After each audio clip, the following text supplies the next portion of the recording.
કાંકરિયા કાર્નિવલને માણવા જનારા ગુજરાતીઓ માટે ખુશખબર આવી છે। મુલાકાતીઓ હવે અટલ એક્સપ્રેસ ટોય ટ્રેનની મજા માણી શકશે।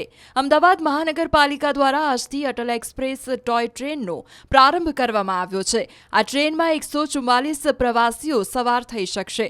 ઉલ્લેખનીય છે કે રાજકોટમાં થયેલ અગ્નિકાંડની ઘટના બાદ કાંકરિયા લેક ફ્રન્ટના એમ્યુઝમેન્ટ પાર્ક અને ટ્રેનને બંધ કરવામાં આવ્યા હતા, પરંતુ હવે સરકારની ગાઈડલાઈન પ્રમાણે ફરીથી આ ટોય ટ્રેન શરૂ કરવામાં આવી છે। ટોય ટ્રેનનો પ્રારંભ થશે। કાંકરિયા આવતા લોકોમાં ખુશીનો માહોલ જોવા મળ્યો હતો। અટલ એક્સપ્રેસની શરૂઆત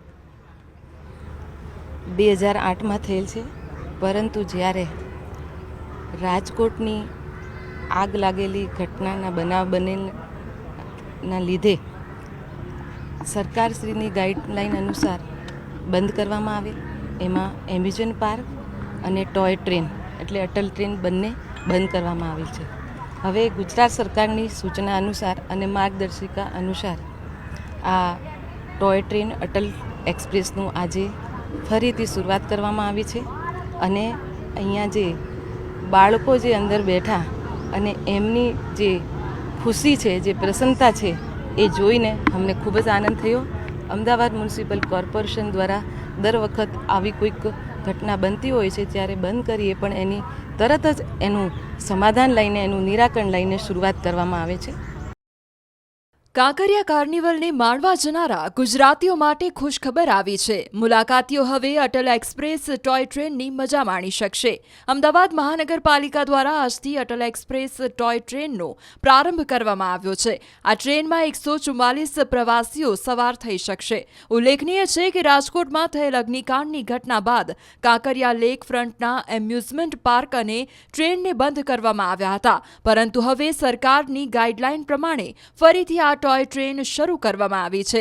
ટોય ટ્રેનનો પ્રારંભ થશે। કાંકરિયા આવતા લોકોમાં ખુશીનો માહોલ જોવા મળ્યો હતો। અટલ એક્સપ્રેસની શરૂઆત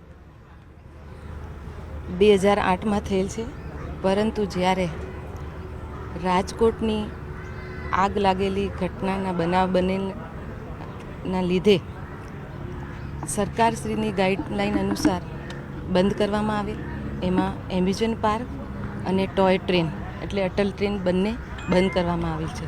હવે ગુજરાત સરકારની સૂચના અનુસાર અને માર્ગદર્શિકા અનુસાર આ ટોય ટ્રેન અટલ એક્સપ્રેસનું આજે ફરીથી શરૂઆત કરવામાં આવી છે અને અહીંયા જે બાળકો જે અંદર બેઠા અને એમની જે ખુશી છે, જે પ્રસન્નતા છે, એ જોઈને અમને ખૂબ જ આનંદ થયો। અમદાવાદ મ્યુનિસિપલ કોર્પોરેશન દ્વારા દર વખત આવી કોઈક ઘટના બનતી હોય છે ત્યારે બંધ કરીએ પણ એની તરત જ એનું સમાધાન લઈને, એનું નિરાકરણ લઈને શરૂઆત કરવામાં આવે છે।